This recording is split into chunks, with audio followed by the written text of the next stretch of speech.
हरिओम नारायण हरि। आप सब लोगों का मेरे YouTube channel spiritual walk with मैत्री में सकारात्मक रूप से हार्दिक स्वागत है। आप सब लोग स्वस्थ रहें, व्यस्त रहें, मस्त रहें। मैं इसी मंत्र के साथ रोज़ अपना वीडियो शुरू करती हूँ ताकि आप सब लोग मेरी इस प्रार्थना से प्रसन्न रहें। क्योंकि देखिए, पहले जब हमारे गुरुकुल थे तो हमारे यहाँ पठन पाठन का काम जो था वो श्रवण से होता था। उस समय कोई ब्लैक बोर्ड तो थे नहीं, रफ कॉपी या फेयर कॉपी तो थी नहीं, है ना। और जो कमरे भी नहीं होते थे कि बंद कमरों में पढ़ाई हो रही है, एसी रूम में पढ़ाई हो रही है जैसा कि आजकल का माहौल है, ऐसा तब नहीं था। जंगलों में गुरुजी रहते थे, जंगलों में शिष्य लोग आते थे, उनकी छोटी छोटी कुटियाएँ बन जाती थी, उनमें वो वास करते थे, गुरुजी भी और जो विद्या अध्ययन करने आए हैं विद्यार्थी भी। तो वहाँ सारा जो कार्य था वो श्रवण से ही चलता था। गुरुजी बोलते थे, शिष्य श्रवण करते थे। इसी तरह हमारे गुरुकुल चला करते थे। विद्या अध्ययन ऐसे ही हुआ करता था। इतने बड़े बड़े शास्त्र लिखे गए और फिर उनका पठन पाठन श्रवण से होता था। और इतने बड़े बड़े शास्त्र विद्यार्थियों को कंठस्थ होते थे। क्यों कंठस्थ होते थे? क्योंकि वो लोग श्रवण करते थे और उसका एक अलग ही आनंद होता था, नेचर के साथ रहते थे। आज भी अगर आप हरिद्वार, ऋषिकेश और इलाहाबाद, बनारस या उज्जैन वगैरह जाएं, या हमारे दक्षिण के मठों में भी जाएं, दक्षिण में आश्रम नहीं मठ बोला जाता है, और इधर हरिद्वार, ऋषिकेश, बनारस में आश्रम कहा जाता है। बनारस में तो मठ कहते हैं, ऋषिकेश, हरिद्वार वगैरह में आश्रम ही बोला जाता है, संन्यास आश्रम। तो आप जो विद्या अध्ययन करते हैं और श्रवण से करते हैं, तो गुरुजी के साथ गंगा जी के किनारे भी टहलने जाते हैं सुबह शाम, तब भी गुरुजी जो अपनी श्रीमुख से बोलते हैं, विद्यार्थी लोग श्रवण करते हैं, छात्र श्रवण करते हैं।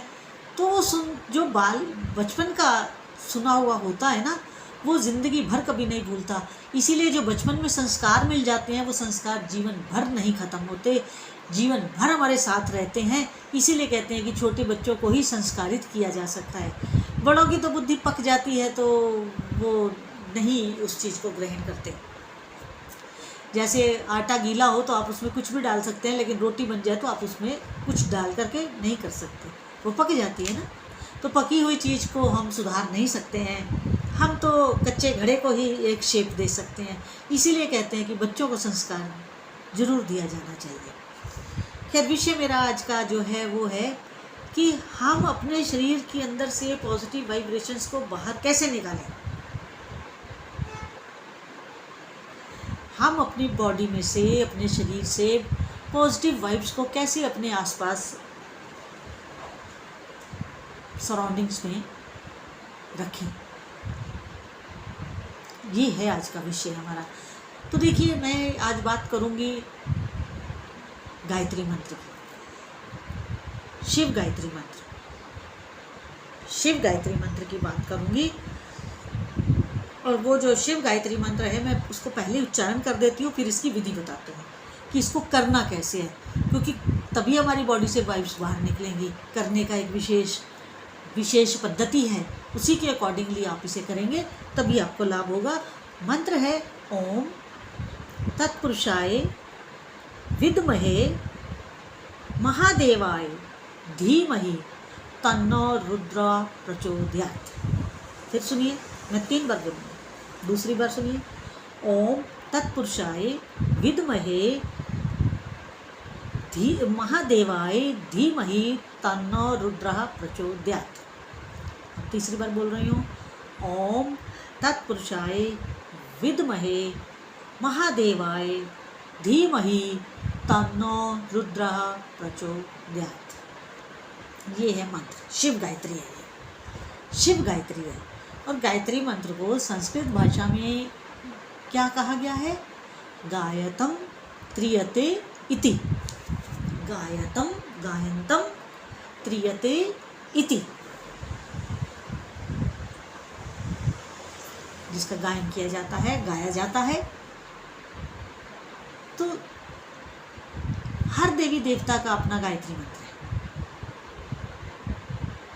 और गायत्री को माँ से संबोधित किया जाता है, गायत्री माँ है। और हर देवी देवता का एक गायत्री मंत्र है, और ऑलमोस्ट सभी देवी देवताओं के गायत्री मंत्र का पद्धति नियम एक समान ही है। जैसे किसी देवी देवता का जो भी वो थोड़ा मोड़ा अंतर हो सकता है, ज़्यादा नहीं, ऑलमोस्ट एक जैसे। अब इसको करने का एक विधान भी तो है।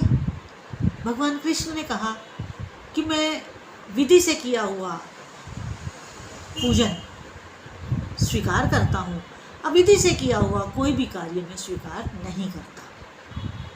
विधि पूर्वक किया गया कोई भी कार्य मैं स्वीकार करता हूँ, अविधि पूर्वक किया गया कोई भी कार्य मैं स्वीकार नहीं करता।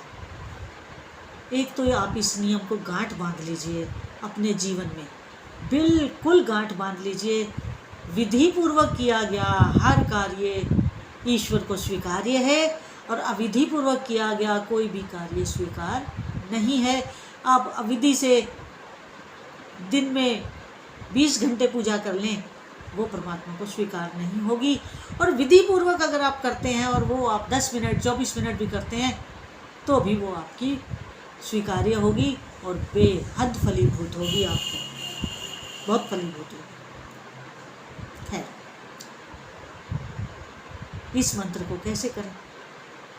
हर चीज़ का एक नियम है ना, तो हर चीज़ एक नियम के तहत ही की जाती है, और इसे भी नियम के ही अंतर्गत करना चाहिए, ताकि आप उस चीज़ का भरपूर लाभ ले सकें, आपको उसका पूरा लाभ मिल सके। अब देखिए कैसे करना है।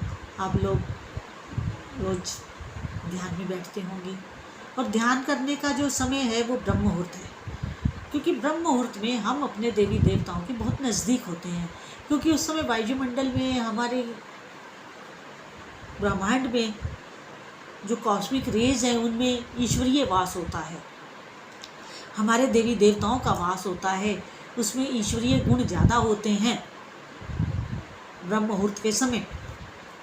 तो हम जब ब्रह्म मुहूर्त में कुछ भी करें, ध्यान करें, जाप करें, पूजा पाठ तो उस समय नहीं, उस समय तो ध्यान और मंत्र जाप ही होता है, या मैनिफेस्टेशन जो लोग करना चाहें वो होती है। पूजा वगैरह तो सूर्य उदय के बाद ही करना चाहिए। मतलब मैं आगे आप सबकी मर्जी है, जिसकी जो इच्छा वो करे, मैं तो बता ही सकती हूँ, तो वो मैं बता रही हूँ। तो ब्रह्म मुहूर्त में सुबह आप उठें, नित्य क्रम से निवृत्त होकर के आप अपने निजी आसन पर बैठें, किसी दूसरे के नहीं, निजी आसन पर बैठें, चाहे आप सुखासन में बैठें, चाहे पद्मासन में बैठें, या वैसे ही चौकड़ी लगा के बैठें जैसे आमतौर से बैठा जाता है। तो थोड़ी देर प्राणायाम करने के बाद आप ध्यान में जाएंगे। बिना प्राणायाम के तो आप ध्यान में नहीं जा सकते, क्योंकि बॉडी को एकाग्र करना है, मन को एकाग्रचित करना है, और एकाग्रचित होने के लिए हमें थोड़ा प्राणायाम तो करना ही पड़ता है। वो प्राणायाम वो नहीं जो एक्सरसाइज है ना, ये यौगिक प्राणायाम है, वो आप करें। और जब आप कंसंट्रेट हो जाते हैं, आप अपने आप में समाहित हो जाते हैं, एकाग्रचित हो जाते हैं, तो आप जो भी मैंने मंत्र बोला 3 बार, आप उस मंत्र का सस्वर पाठ करें, ऊंचा ऊंचा पाठ करें, ऊंचा बोलें, और 108 बार जाप करें, रुद्राक्ष की माला पे करें, क्योंकि वैसे आप 108 बार भूल जाएंगे। माला अगर आप हाथ में रखेंगे तो आपको गिनती रखने की जरूरत नहीं है रुद्राक्ष की। तो 108 बार, ये बात मैंने खुद अनुभव की है और आप भी अनुभव में लाएंगे, तो आपको खुद महसूस होगा कि आपके शरीर से बड़ी पॉजिटिव रेज, बड़ी पॉजिटिव वेव्स, बड़ी पॉजिटिव वाइब्स निकल रही हैं, आपके शरीर से निकल रही हैं। और जब वो पॉजिटिव वाइब्स आपके बॉडी से बाहर निकलेंगी ना, एक तो आपके घर का माहौल अच्छा होगा, आपकी जो कोई प्रॉब्लम्स वगैरह होंगी वो भी आपसे दूर जाएंगी, क्योंकि हमारी वाइब्स का, हमारी रेज का, हमारे उसका बड़ा फ़र्क होता, बहुत अंतर पड़ता है, बहुत अंतर पड़ता है। और जो आपके अंदर कोई घुटन भी होगी ना, घुटन में आप घुट रहे होंगे किसी बात से, तो वो भी निकल जाएगी। तो बॉडी से जिस समय हम स्वर इसका 108 बार पाठ करेंगे और नियमबद्ध ढंग से कुछ समय लगातार करेंगे, तो आप अपने घर के माहौल में, अपने जीवन में अंतर देखिएगा, पहले कैसा था और अब कैसा है। आप स्वयं अंतर देखेंगे इसमें, तब क्या था और अब क्या है। करके देखिए, आपको बहुत लाभ होगा और आप अपने आप को एक एनर्जेटिक और अपने आप को बड़ा पॉजिटिव पाएंगे। और कभी कभी आपको ऐसा भी अनुभव होगा कि अरे आजकल तो बिना मेहनत के मेरे काम बन रहे हैं। देखिए आप करके। और अगर आपको मेरा वीडियो अच्छा लगे तो मेरे इस YouTube channel spiritual walk with मैत्री में अधिक से अधिक सब्सक्राइब करें, शेयर करें, लाइक करें, क्योंकि पता नहीं मेरी वाणी से किसको कोई लाभ हो जाए, किसी को रास्ता मिल जाए, तो वो आपके सहयोग से ही होगा। तो आप अपना योगदान दें। हरि ओम नारायण हरि।